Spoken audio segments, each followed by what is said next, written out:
저는 이 시그널 음악 들으면 왠지 모르게 이 목소리를 좀 낮춰야 될 것 같다는 생각이 들어요.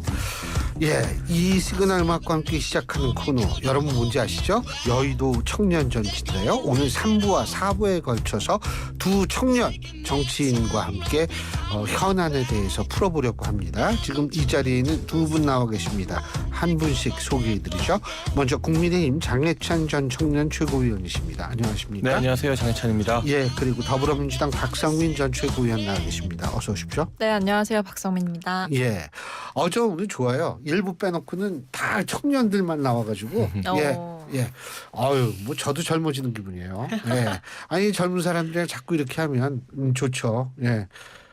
뭐 일부에서는 뭐 학교에 있으면 뭐 젊은 사람들 맨날 저걸 해서 젊어진다 이런 얘기를 하는데 사실은 요새는 뭐 그렇게 교수하고 학생하고 접촉이 이렇게 많지는 않아요. 그렇기 때문에 이제 뭐 유럽에서 공부할 때도 그랬을 거 아니에요. 근데 저희는 교수님들이 좀 학생들이랑 좀 편하게 많이 어울리는 편이었어요. 그래요? 그러니까 막 자전거 타고 다니고 수업 끝나면 항상 밥 같이 먹고 맥주 한잔 하고 이런 일들이 조금 일상적이어서 문화가 달랐던 것 같습니다. 그 독일은 안 그래. 네덜란드에 있었죠. 그죠? 독일은 안 그랬거든요. 네. 예. 우리는 유럽파기 때문에. 예. 이제 오유로파. 국내에서. 예. 아니 그게 아니고 그래서 어쨌든 이 젊은 사람들이 이렇게 하니까 기분 좋다 이런 얘기인데 네. 오늘 기분 좋아야 될 분이 사실은 있는데 이게 기분이 좋은지 나쁜지 제가 물어보질 않아서 모르겠어요. 한동훈 대표 취임 100일 맞았습니다. 어떻게 평가하십니까? 저는 좀 요란한 빈수레였다라고 평가를 할 수밖에 없습니다. 요란하고 시끄럽긴 되게 시끄러웠습니다. 그런데 여당 대표가 야당 대표와 강렬하게 충돌하거나 또는 이 국회를 사실상 190석으로 장악한 야당의 어떤 독선적인 운영에 맞서서 싸우면서 시끄럽고 요란했던 게 아니라 아무래도 지난 100일 내내 용산 대통령실과의 갈등 또는 김건희 여사 문제를 수면 위로 거론하는 등의 문제로 많이 시끄러웠었는데 몇 가지 아쉬운 점은 이 여당 대표와 대통령실 간의 갈등이 이유 여하 책임 여부를 막론하고 이렇게 수면 위에서 오래도록 시끄러울 일이냐. 이것이 과연 도움이 되는 방향이냐라는 의문이 당과 보수 진영 내부에 있는 것 같고요. 그리고 이렇게 요란하고 시끄러웠으면 어찌되었든 뭔가 손에 잡히는 성과가 도출되었어야 하는데 성과는 없는 채 계속 이슈가 바뀌고 있거든요. 그러니까 처음에는 사실 뭐 의료 문제나 이런 것들 관련해서 여당과 대통령실 정부 사이에 갈등이 있다가 의료 문제가 추석 때 이후로 지금 어쨌든 약간은 잠잠하게 수면 아래로 내려가니 또 영부인 거치 문제나 뭐 활동 문제 관련된 인사 문제 이런 것들이 매번 바뀌면서 갈등은 누적되는데 뭔가 해결되는 기미는 보이지 않는다. 이런 점에서 보수 지지층이 당과 정부를 동시에 바라보면서 실망감을 느끼는 지난 100일이 아니었나 싶습니다. 저는 한동훈 대표가 양치기 소년 당대표였다라고 생각합니다. 그러니까 뭐 지키지 못할 약속만을 계속 국민들한테 내놓고 결실은 없었던 빈손 당대표였기 때문인데요. 대표적인 게 이제 출사표를 던지면서 얘기했던 최상병 특검법이라고 생각합니다. 지금은 그 제3자 추천안에 대한 어떤 얘기도 본인이 하지 못하고 있잖아요. 그러니까 출사표를 던질 때 국민들 앞에서 그것을 하겠다라고 약속을 했다면 책임 있는 답변을 내놓았어야 한다고 보는데 결과적으로 보면 이도저도 아닌 꼴이 됐죠. 지금 상황에서도 쇄신과 변화, 개혁 이런 부분들을 외치고는 있지만 결과적으로 그래서 어떻게 개혁을 하겠다는 것인지 특별감찰관의 임명은 과연 할 수나 있는 것인지 당내에서조차의 어떤 이견들도 조율하지 못하는 그런 허울뿐인 리더십을 가지고 도대체 어떻게 무엇을 해내겠다는 것인지 굉장히 의문이고 어떤 변화와 쇄신은 말로만 되는 건 아니잖아요. 결과물을 보여줘야 되는데 저는 국민들이 이미 한동훈 대표에게 많은 실망을 하지 않았을까. 그래서 한동훈 대표가 얘기하는 어떤 변화에 대한 이야기들이 되게 지겨운 돌림 노래처럼 들리는 지경이 됐다라고 보고 있습니다. 지금 특별감찰관 어떻게 될 것 같으세요? 일단 당의 중론은 이게 의총에서 표결로 가면 안 된다라는 게 친윤계나 친한계가 공통적으로 인식하고 있는 부분인 것 같아요. 그런데 여기서 제가 한 가지 꼭 강조해서 말씀을 드리고 싶은 게 소위 친윤계라는 분들이나 당에 오래 계셨던 분들이 특별감찰관을 반대하자라는 건 아닙니다. 그래서 이게 만약에 표결로 갔을 때 특별감찰관을 추천하느냐 마느냐가 아니라 북한인권재단 이사와 연계하느냐 마느냐로 표결이 된다면 저는 그럼에도 불구하고 북한인권재단을 포기할 수 없다는 의원들의 표가 더 많이 나올 것이라고 보거든요. 왜냐하면 이 북한 인권 문제라던가 북한과 관련된 문제는 보수 정당의 정체성과 직결되어 있는 부분이기 때문이죠.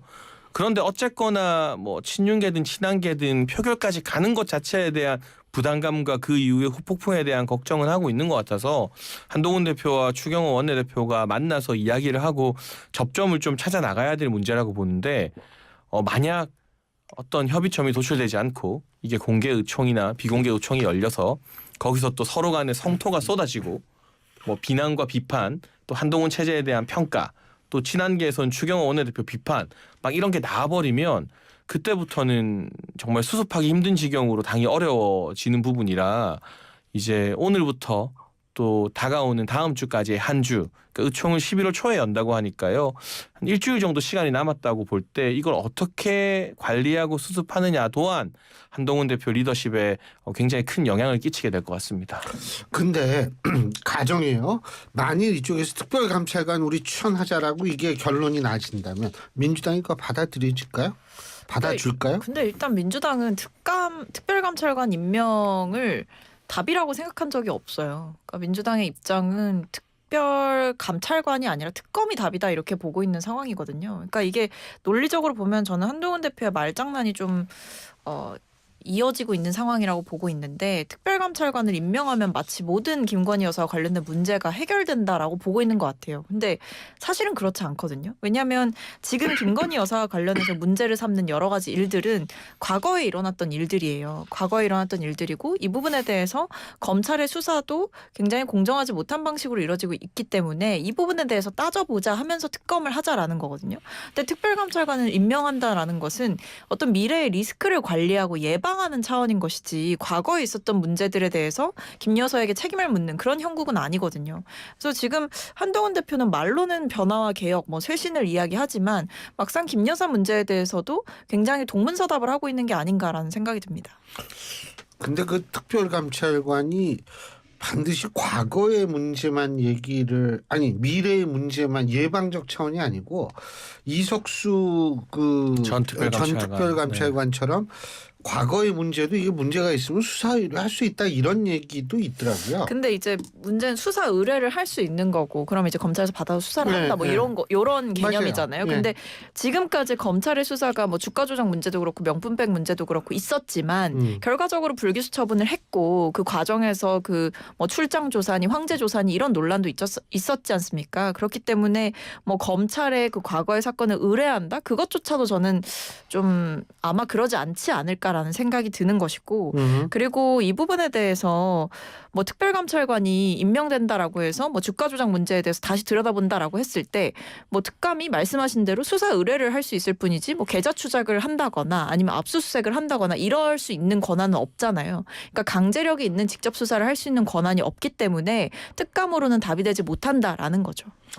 근데요, 어떻게 보세요? 당내에서 뭐 친윤들의 분위기가 좀 바뀌고 있다 이런 얘기가 나오거든요. 그러니까 그게 왜 그러냐면 어제였었죠. 그 오세훈 서울시장, 박형준 부산시장, 김기현 의원 그리고 권영세 의원 뭐 이런 분들이, 물론 나경원 의원은 실제로 이름은 올렸지만 뭐 다른 일이 있어서 거기 참석을 못한 것 같은데, 특히 이제 권영세 의원이라든지 김기현 의원 같은 경우에는 사실 친윤이라고 우리가 확실하게 분류가 될 수 있는 의원들인데 이분들이 이렇게 모여가지고서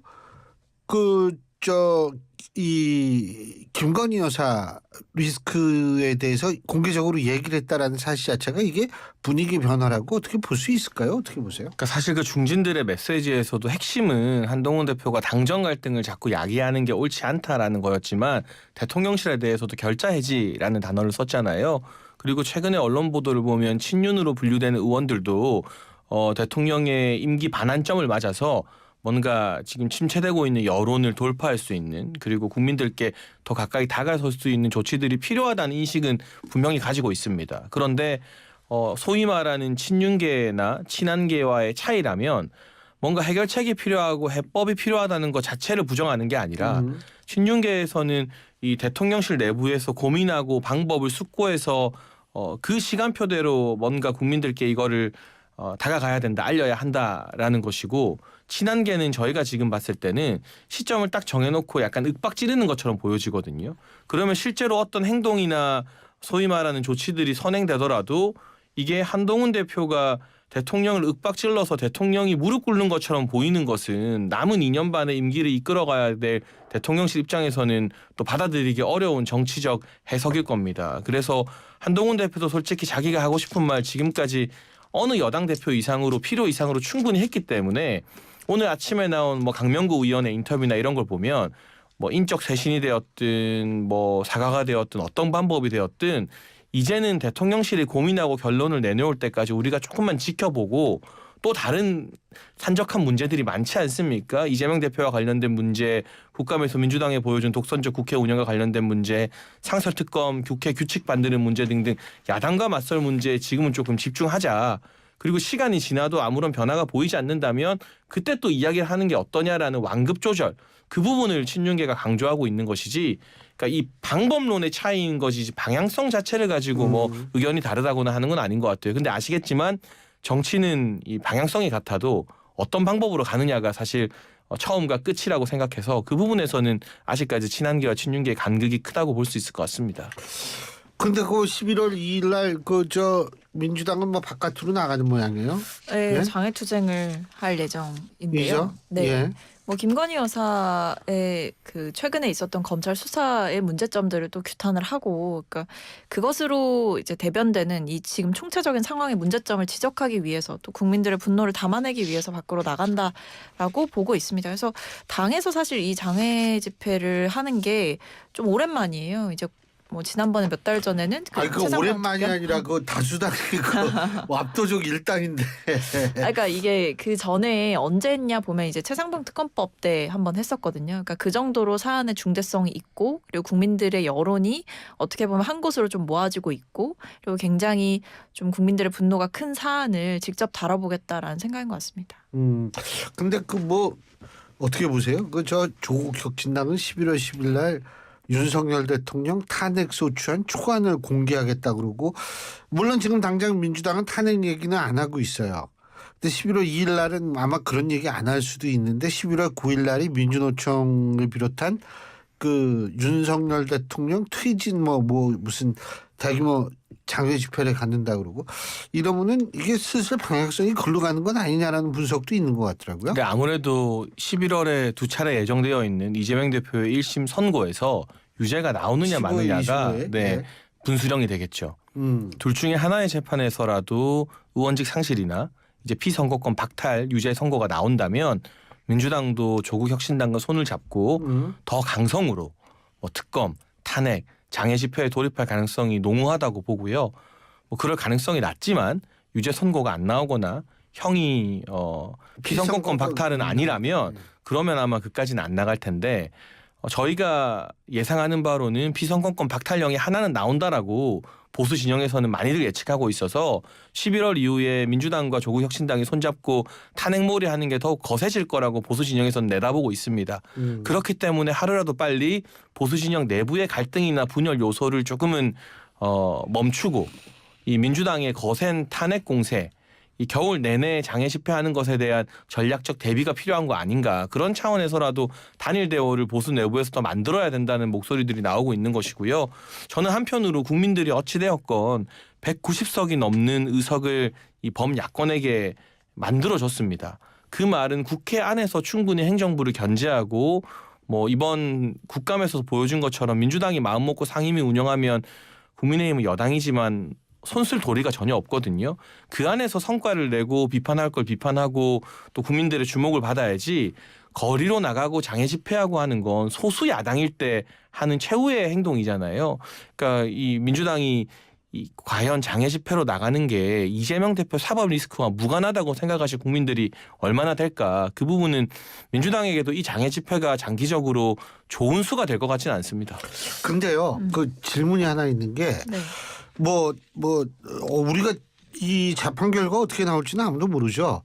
근데 그쪽에서 무슨 서명운동 하는 모양이에요? 예? 뭐 들었어요? 뭐 무죄 관련해서 탄원 네네네. 뭐 서명한. 네네. 근데 알고 있습니다. 이거는 좀 사법부 판결 나오기 전에 서명하는 거 좀 공당으로서 좀 그렇다는 얘기도 있던데. 근데 뭐 그거는 이제 뭐 보시기에 따라서 달라질 것 같기는 한데요. 뭐 다만 이제 지금 당의 상황 자체가 당이 이 이재명 대표와 관련된 수사를 바라보고 있는 이 관점이라는 게 사실 다 비슷하시거든요. 왜냐하면 김건희 여사 문제에 대해서는 검찰이 그렇게 뭐 수사도 열심히 하지 않고 뭐 김건희 여사와 관련된 뭐 명태균 씨와 관련된 문제에 대해서도 뭐 수사가 지연되고 있다 이런 비판도 있잖아요. 근데 그건 나온 지 얼마 안 됐잖아요. 아니 그것도 네. 사실은 뭐 입건을 충분히 할 수 있는 시간적 여유가 있음에도 불구하고 입건도 하지 않고 종결시켰다 이런 비판들도 분명히 있어요. 그래서 아니 어쨌든 이제 이재명 대표에 대해서는 이중잣대가 적용되고 있다라고 보고 있기 때문에 아마 좀 강경하게 단일 대우로 맞서야 된다 이 생각이 있는 것 같고요. 근데 저는 지금 장채욱께서 말씀하신 대로 뭐 국민의힘이 지금 당연히 국회 안에서는 수적으로 열세이기 때문에 국회 운영 과정에서 밀릴 수밖에 없는 상황이죠. 근데 저는 이 말씀은 드려야 될 것 같아요. 국회가 어떤 것들을 뭐 민주당이 설령 어떤 것들을 선도적으로 결정하고 수적으로 무언가 결정해낸다라고 하더라도 어쨌든 번번이 대통령의 거부권이 행사되면서 무력화되고 있는 것도 사실이거든요. 그래서 지금 어떤 민주당의 뭐 의회 폭거다 이렇게 이제 뭐 국민의힘 측에선 주장을 하시지만 사실상 오히려 국회를 식물국회로 만들고 있는 것은 대통령이시다. 국회를 국회로 존중하지 않고 여의도의 정치인들을 있는 그대로 존중하지 않다 보니까 이런 악순환이 생긴 거 아니냐. 이 부분은 먼저 물어야 될 것 같습니다. 일단 네, 우리 교수님께서 말씀해 주신 거 이 민주당 내 최대 친명 조직이라는 더민주 혁신회의에서 뭐 100만 서명 운동에 돌입했고 이게 단순히 민주당원들이나 지지층의 서명 운동만 받는 게 아니라 현역 국회의원들이 릴레이로 그 운동에 동참하는 인증샷을 올리고 있거든요. 이건 전 대단히 위험한 시도라고 생각을 합니다. 우리가 사법부의 재판 결과가 나오면 그 결과에 대해서 비판하는 것은 정치권에서 왕왕 있었지만 중요한 선고를 앞두고 현역 국회의원들이 대거 인증샷을 올리면서 재판부를 압박하는 건 삼권 분립이라는 이 기본적인 원칙을 위협하는 중대한 도전이라고 생각되고 반대의 경우에서도 저희 보수 진영에서 그런 시도를 한 적이 있었던가 잘 떠오르지 않습니다. 그렇기 때문에 이건 보수 진보를 떠나서 좀 자제해야 된다. 사법부의 권위를 추락시키는 일이다라는 것이고 한 가지 더 11월 15일에 첫 번째 1심 선고가 있는데요. 공직선거법. 그날 법원 바로 앞에서 이 더민주혁신회의와 이재명 대표 지지자들이 집회를 한다고 합니다. 언론 보도로 이미 확인이 된 사실인데요. 이거는 잘못하면 법원의 선고 결과 마음에 안 들면 현장에서 물리적 충돌이나 소요도 야기될 수 있기 때문에 이재명 대표나 민주당 지도부가 나서서 지지자들을 좀 진정시키고 적어도 선고 있는 날 법원 앞에서의 집회나 이런 건 피해야 한다라고 말씀을 해주실 필요가 있지 않나 그런 부탁을 좀 드리고 싶습니다. 근데 뭐 이게 어쨌든 의원들이 뭐 인증샷을 올리고 이런 부분들까지는 좀 과한 거 아니냐라는 해석은 있을 수는 있는데 어쨌든 뭐 그런 혁신회의라고 하는 조직이나 뭐 지지자들이 자발적으로 모여서 어떤 하는 집회들을 다 통제할 수는 없는 것도 사실이에요. 왜냐하면 그렇게 치면 보수 진영에서 뭐 부정선거론이라든지 아니면 박근혜 전 대통령의 탄핵은 잘못됐다라고 하면서 헌재를 공격한다든지 헌법재판관들 얼굴 걸어놓고 비판하고 규탄하는 시위를 한다든지 사실 그런 것들은 그런 국민의힘에서 다 말려야 되는 게 맞는 거거든요. 근데 그러지는 않으시잖아요. 그러니까 이런 걸 보면 이게 정치권이 어떤 것들을 통제할 수 있는 데에는 상당히 좀 조심스러운 부분들이 있기 때문에 이런 것들을 다 하나하나 얘기할 수는 없는 것 같습니다. 알겠습니다. 자, 3부 순서는 여기서 줄이고요. 잠시 뒤 4부에서 얘기 계속 이어가죠. 여의도 청년 정치 3부에 이어서 4부에서 계속 이어갈 텐데요. 지금 이 자리에는 장해찬 전 국민의힘 최고위원, 박성민 전 더불어민주당 최고위원 두 분과 함께하고 있습니다. 이거는 뭐 핵심은 아닌데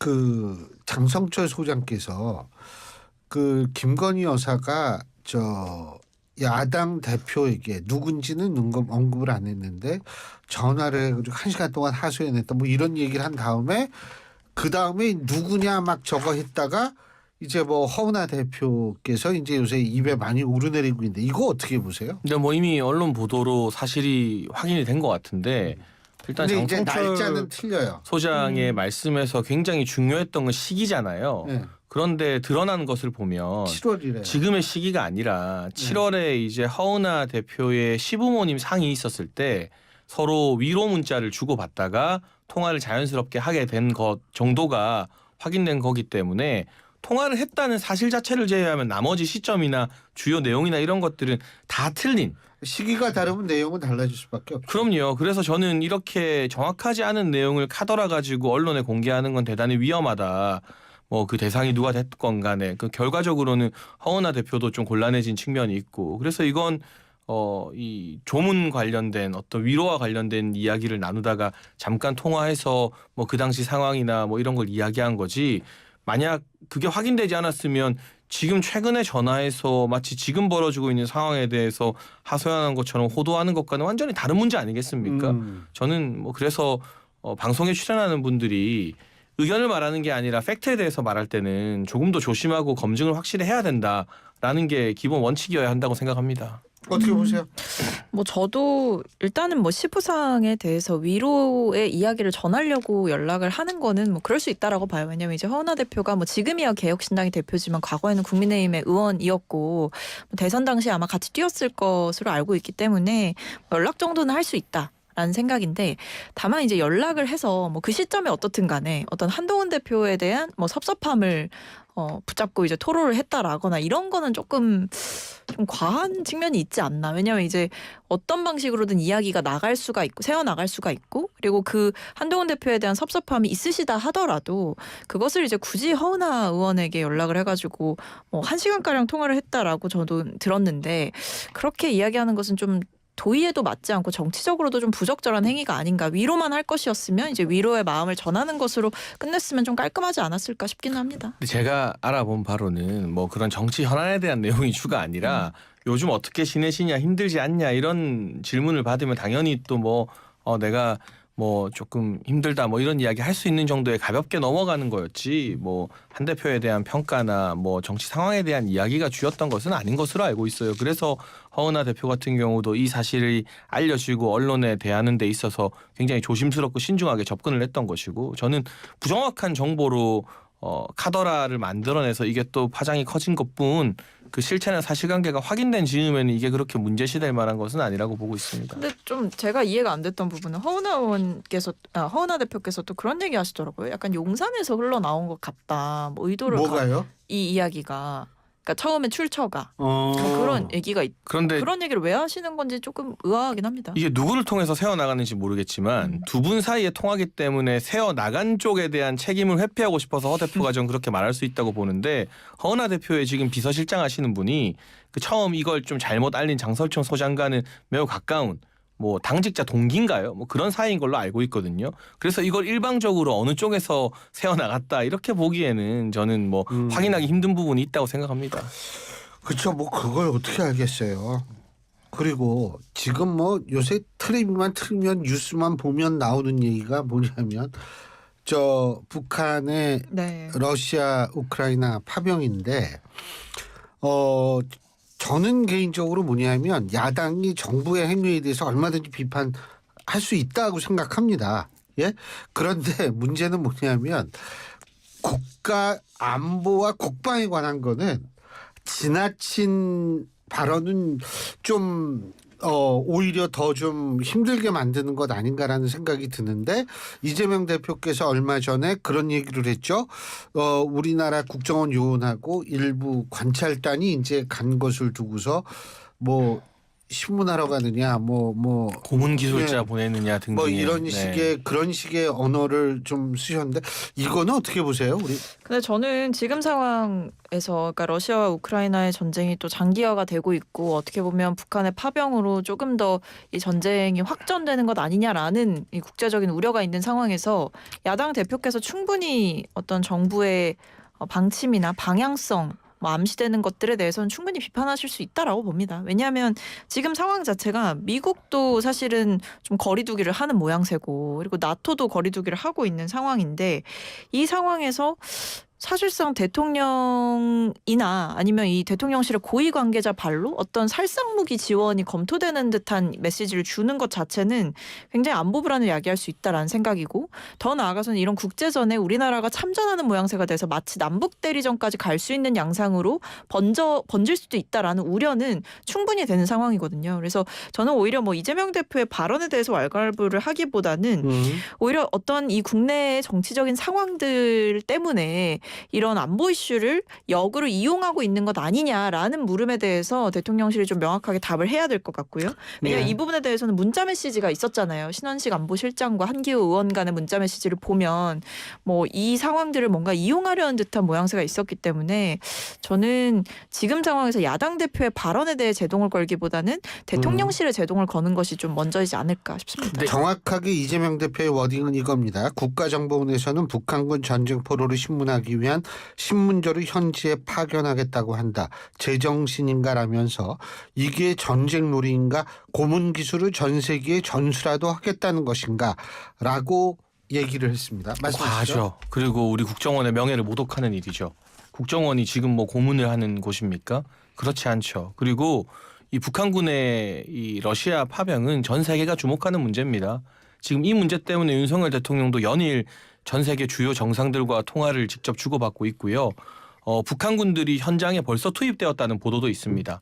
이 사람들이 우크라이나 군에 의해서 포로가 되었을 때 일단 말이 안 통하고 그러면 그들 중에는 아마 김정은에 의해 사실상 총알바지로 팔려 나온 것이기 때문에 탈북을 하려는 사람들도 굉장히 많을 겁니다. 그럼 대한민국 헌법에 의해서 그분들은 또 대한민국 국민이 될 수가 있는 거예요. 그거는 맞죠. 그러면 그런 조치라던가 안내라던가 이런 것들을 우리가 도와주는 인도적 지원이라고 봐야 되는 것이고, 저는 야당 대표가 정책적으로 파병이나 뭐 살상무기 지원에 반대하는 논평, 저와는 의견이 다르지만 얼마든지 낼 수 있다고 봐요. 거기에 대해서 말하지 말라는 사람 아무도 없습니다. 다만 전 세계 정상들과 공감대 하에서 우리가 인도적인 지원을 하는 부분, 그리고 말이 안 통하는 북한 병사들, 진짜 사실 제일 불쌍한 사람들은 억지로 파병 나간 그 북한 병사들이에요.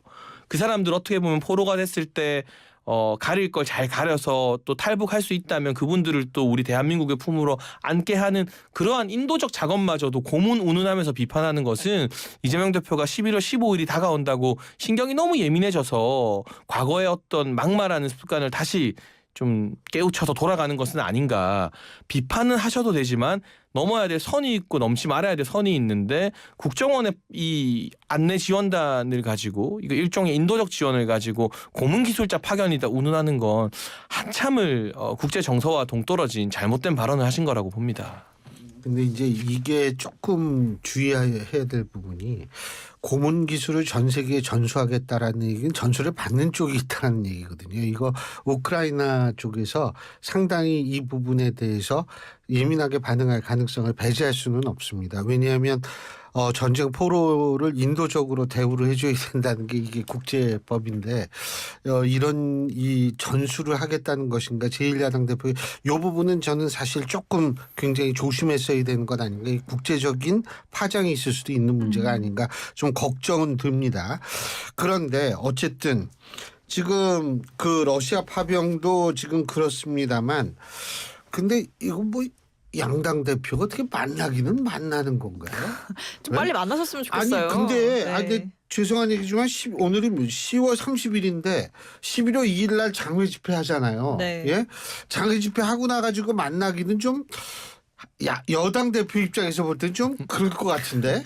예? 근데 뭐 한동훈 대표께서도 하시는 걸 보면 뭐 이재명 대표의 1심 선고일을 기준으로 뭔가 그 전에 매듭을 지어야 된다 이렇게 이야기를 하는 그 의도 자체도 야당 입장에선 달갑지는 않죠. 그래서 지금 보면 뭐 서로가 서로 뭐 좋은 말을 했다가 나쁜 말을 했다가 뭐 오가고 있는 상황인데, 어쨌든 저는 좀 한 대표도 받겠다고 하셨잖아요. 그러니까 몇 시간 만에 그 대통령 면담하러 가시기 전에 만나겠다라고 입장을 밝히신 거 아닙니까? 그러면 대통령까지 만나고 오신 마당에 야당 대표도 좀 빨리 만나시는 게 순서 아닌가. 그러니까 이러니까 제가 앞에서 이 100일에 대해 평가를 할 때 좀 말만 남은 것 아니냐라는 말씀을 드릴 수밖에 없었던 거예요. 이제 막 호쾌하게 만나겠다라고 했지만 결과적으로 보면 지금 또 뭐 차일피일 미뤄지고 있고, 그 차일피일 미뤄지는 데는 사실 지금 당내에 혼란한 상황들이 얽혀 있기 때문에 한동훈 대표가 어떤 결자에다던가 이 방향 자체를 지금 설정을 못하고 있는 게 아닌가. 그러니까 쉽게 말해서 길을 잃은 거 아닌가 이런 생각이 드는 거죠.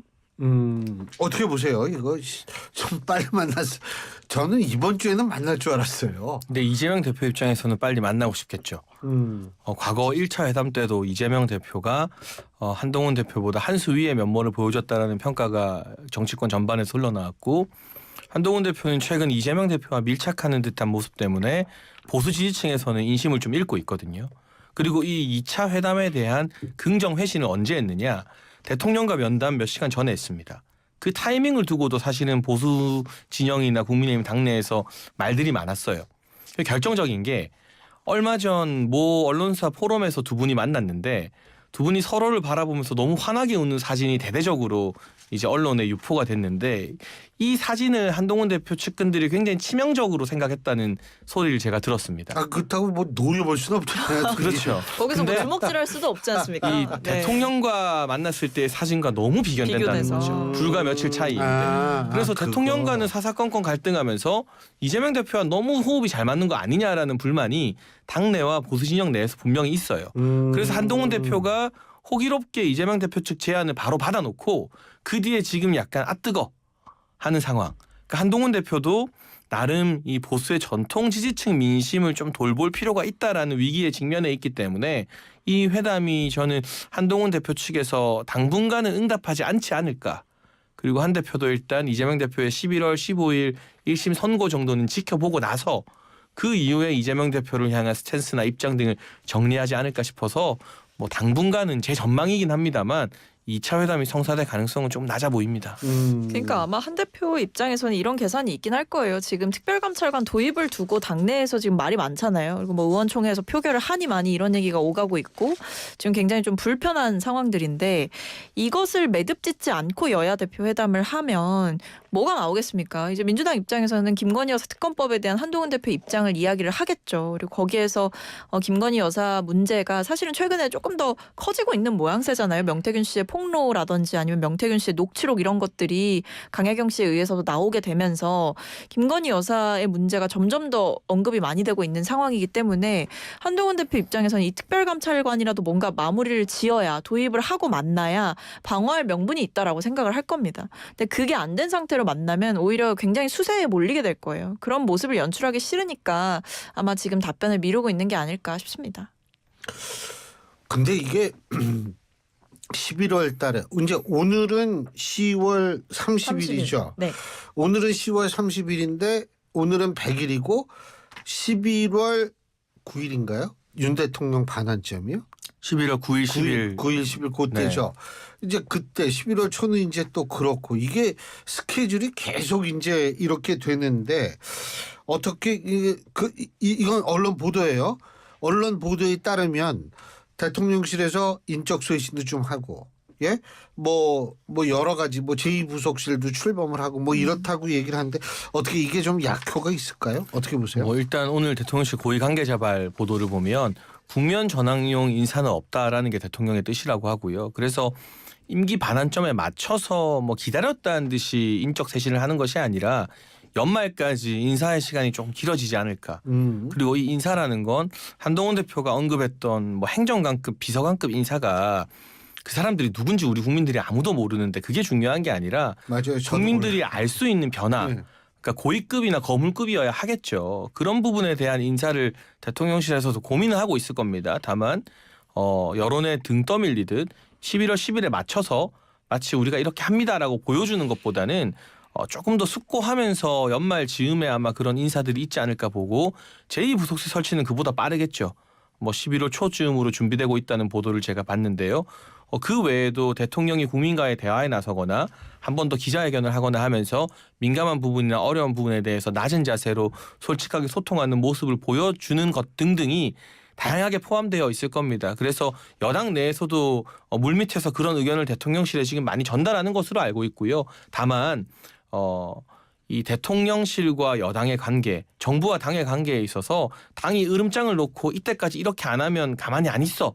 이런 방식으로 접근해서는 이게 한동훈 대표의 방법론인데 이런 방식으로 접근해서는 될 일도 안 된다. 저는 그런 말씀을 드리고 싶고 대통령실도 반대로 뭐 국면 전향용 인사를 당장 쏟아내는 건 아니더라도 대통령실이 여론을 감지하고 있고 변화하기 위해서 노력하고 있다.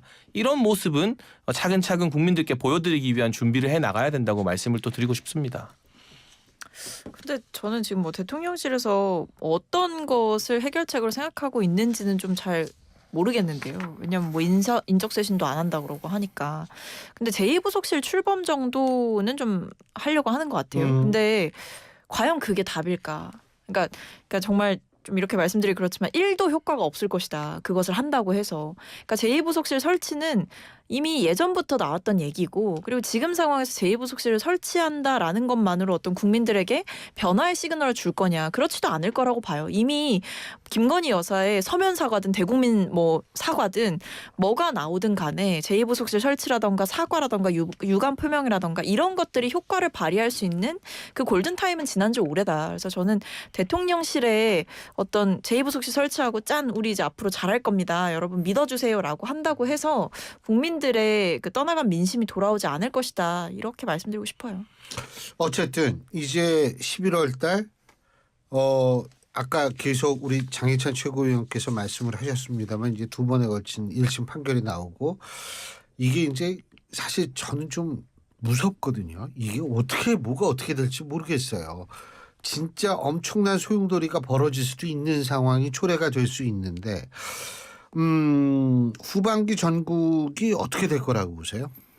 아무래도 어렵겠죠. 그 이재명 대표 입장에서는 1심에서 유죄가 나오면 이게 2심과 3심의 재판 속도는 1심보다 훨씬 빨라질 수밖에 없거든요.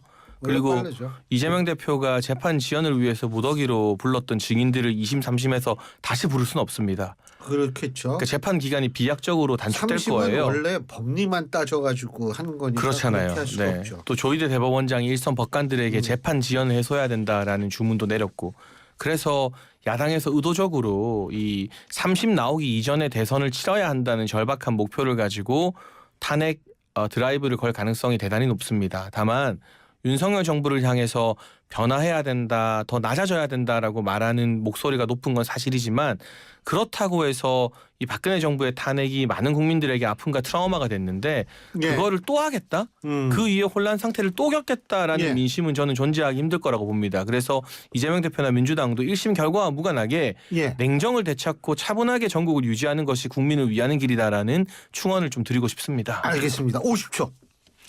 저는 지금 대통령실에서 본인들은 굉장한 결단을 하는 거라고 생각을 하겠지만 사실 국민들이 바라는 결단은 따로 있다. 동문서답 하시지 말고 김건희 여사 특검 수용해라라고 말씀드리겠습니다. 아휴, 알겠습니다. 이 젊은 사람들 보면은 젊은 기획 팍팍 받아서 좋은데 우리가 얘기하는 내용은 좀 그렇지가 못해가지고 이게 좀 우울은 합니다만 어쨌든 두 분 오늘 수고하셨습니다. 고맙습니다. 감사합니다. 예, 지금까지 국민의힘 장해찬 전 최고위원, 더불어민주당 박성민 전 최고위원 두 분과 함께했습니다.